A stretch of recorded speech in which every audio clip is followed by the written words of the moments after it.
Donc là, hop, j'enlève ça, je vais prendre les deux petites clés Allen. On va commencer par enlever ici les deux vis. C'est pas du tout obligatoire, c'est si vous voulez vraiment changer l'appui-joue ou alors changer l'attache-sangle de côté. Hein. Sinon, vous n'avez pas à toucher à ces deux vis. Voilà, ici, l'attache-sangle, ces deux vis. On peut mettre ça de côté. Là, vous avez simplement à tirer.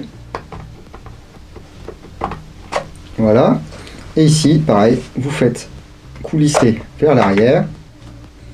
Vous avez ici un emplacement et ici des emplacements. Vous prenez votre appui-joue, hop, et là on remet notre plaque de couche. Ici même chose pour la poignée de rechange, vous faites glisser. Voilà. Et déjà là on a un petit changement de look. Hein. Vous voyez, rien qu'avec ces deux petites pièces. Ah, j'aime bien comme ça moi. Pour ôter la culasse de la réplique, il n'y a besoin de rien démonter. Il faut simplement ici céder avec la clé Allen, pousser un petit peu la goupille et là retirer l'indicateur de chargement. Ensuite vous faites pivoter, vous tirez, le tour est joué. Vous voyez ici le nozzle en métal. La culasse, à l'intérieur, on peut voir le ressort, le piston. Pour changer le ressort, vous prenez une pince ici, vous dévissez le nozzle. Vous faites très attention, portez bien des lunettes de protection pour pas que le nozzle vous arrive dans les yeux. Pour changer cette partie, si vous achetez la pièce de remplacement, et bien pareil, avec la clé Allen fournie, ici vous dévissez. Faites attention, il y a un ressort, une bille à l'intérieur. Vous enlevez cette pièce, vous mettez la nouvelle. Et c'est parti. Lors du remontage, faites attention à cette pièce. Il va donc falloir dans un premier temps ici actionner le levier d'armement. Ici vous avez la pièce proéminente là, de la culasse qui va aller se mettre ici dans la rainure. Donc ce qu'il faut faire, c'est l'incliner pour qu'ici ce soit la partie lisse et non pas un des creux de la culasse qui viennent attraper cette petite pièce ici. Attention, vous ne pourrez pas forcément remettre la culasse comme ça parce que vous allez avoir votre gâchette intérieure, hein, ce qu'on appelle le cire, qui va être proéminent et donc qui empêchera la culasse de revenir vers l'avant. Surtout que si vous actionnez la queue de détente pour l'effacer, ici cette pièce là ne s'efface plus elle. Hein. Donc ce qu'il faut faire, c'est toujours avec la même clé Allen, ici défaire la vis du pontet. Ensuite, on tire dessus en haut et vers l'arrière. Donc là, le pontet est ici. Ici, vous avez la vis de réglage de la gâchette, donc du cire. Ce que vous allez faire, c'est visser. Ça vous efface le cire. Ici, je remets ma culasse. Voilà, au dernier moment, on remet dans la rainure. Je remets ici l'indicateur de chargement. Et si tout se passe bien, je ne pourrai pas armer ma réplique parce que mon cire, il est au minimum. Donc là, je dévisse. Les réglages, ils sont vraiment à l'arrache sur cette réplique. C'est un des défauts que je lui trouve. Donc ce que je fais, c'est que là, le cire, je le sors au maximum. Vous pouvez ici, normalement, régler votre poids de détente. Moi, j'ai eu beaucoup de décrochés. Et il y a quasiment que en position maximale que j'ai pas de décroché. Hein. Donc voilà, maintenant ça accroche. Voilà pour la culasse, on va la redémonter.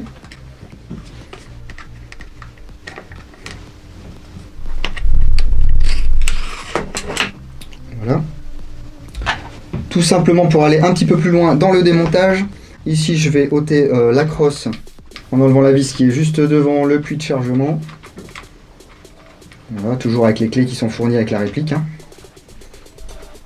Je tire vers le haut. Et voilà. Magnifique. Ça, j'en ai plus besoin. Donc, ici, on peut voir un petit peu la méca. Voilà. D'un côté. On a parlé de la vis de réglage du cire. Ici, vous avez également deux vis de réglage. Une ici et une un peu plus haut. Donc il y en a une qui va vous régler la pré-contrainte et l'autre qui va vous régler la course de détente, je crois. Ici, la sûreté. Voilà. Alors ces réglages, c'est pareil, j'y ai touché un petit peu. Alors ce qui se passe, c'est que si vous touchez un petit peu trop à ces vis, eh bien vous pouvez tout simplement bloquer la réplique. Vous ne serez pas à même d'armer votre réplique parce que ça n'effacera pas le cire justement. Et du coup, vous pourrez tirer tout ce que vous voulez, à part casser quelque chose.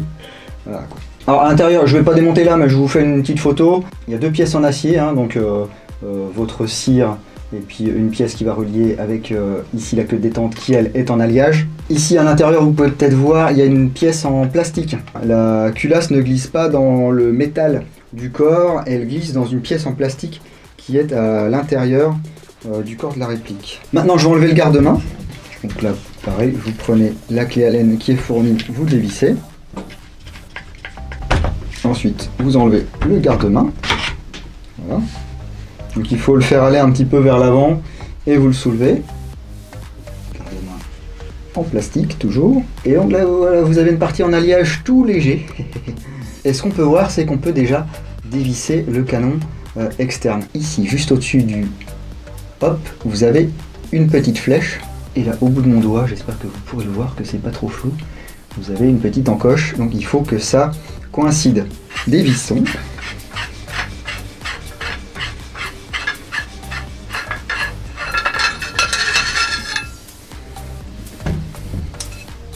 Et voilà, le canon externe du Striker. Alors si là, je retire à nouveau le protège-filetage, ici vous voyez, on a une pièce en plastique. Alors est-ce que je vais pouvoir la retirer à la main comme ça? Non, elle est un petit peu... Alors elle n'est pas montée non plus en force, hein, mais c'est une petite pièce qui fait office de barrel spacer. Elle va à peu près jusque là dans le canon, elle va vous retenir et vous aligner votre canon. C'est là qu'il vous faudra un outil additionnel, un tournevis à lame plate et relativement large, parce qu'il faut retirer ici à l'intérieur, vous voyez, le puits dans lequel les billes remontent. C'est pas la peine de serrer ça comme un fou quand vous remontez, hein.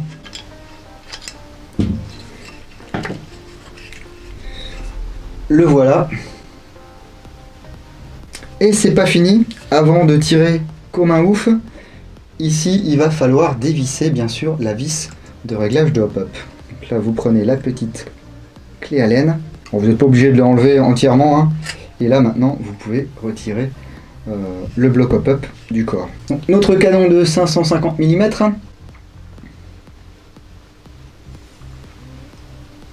Oh. Et là, le bloc hop-up, alors qui est un peu chelou, hein. C'est du plastique, bon... C'est pas le meilleur moulage du monde. Ici, on peut voir que ça va s'emboîter comme ceci. Et ici, le trou dans lequel la vis vient appuyer pour appuyer sur cette patte. Voilà, et donc vous donnez votre réglage de hop-up. Alors, je vous conseille de ne pas trop serrer, démonter, remonter, etc. parce que c'est pas vraiment des pièces... Et c'est pas vraiment des vis qui sont faites pour être démontées et remontées 50 fois. Là, on est quand même dans du cheap, hein, au niveau vis, etc. Je peux séparer ici, voilà. Ici, une partie de la pièce, et ici, l'autre partie. Donc vous pouvez voir ici cette pièce-là qui est montée sur un ressort. Donc quand le nozzle va venir, vous allez pousser la bille ici comme ceci et voilà, venir chambrer dans votre joint. Donc ici on peut voir la patte d'appui. Voilà. Alors elle n'est pas très large, hein. Je pense qu'il y a moyen de bricoler quelque chose d'un petit peu plus large que ça, si vous voulez vous faire un système air hop ou que sais-je. Et là donc le joint d'origine qui est un joint très souple. Et donc là je l'ai modifié un petit peu, mais à ce niveau là il était vraiment très mal moulé, il y avait des bavures, etc. J'essaie de pas le défoncer en l'enlevant, là il faut être un petit peu soigneux. Et puis voilà, à l'intérieur un petit bourrelet classique quoi, mais bon un peu mou. J'avais pas vu, il y a des petites bavures au niveau du canon. Donc n'hésitez pas en sortie de boîte, hein, déjà à nettoyer un bon coup le canon, à nettoyer, à dégraisser le canon. Et puis à vérifier qu'il n'y ait pas de bavure ou de limaille ou de choses comme ça. Hein. Parce que, vu la destination de ces répliques, c'est-à-dire faire du tir au-delà de 50 mètres, hein, le moindre petit truc de travers, ça vous gâche une trajectoire.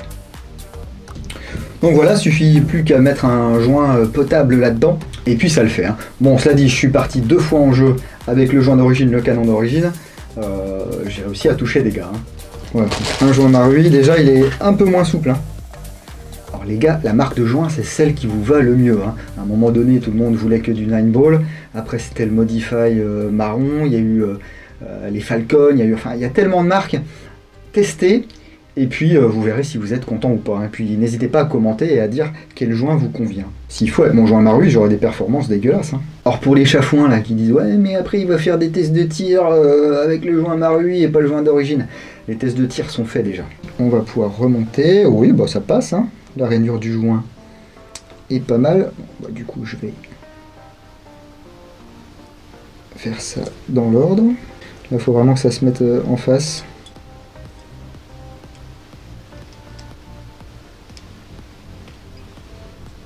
Ok, là je suis bien.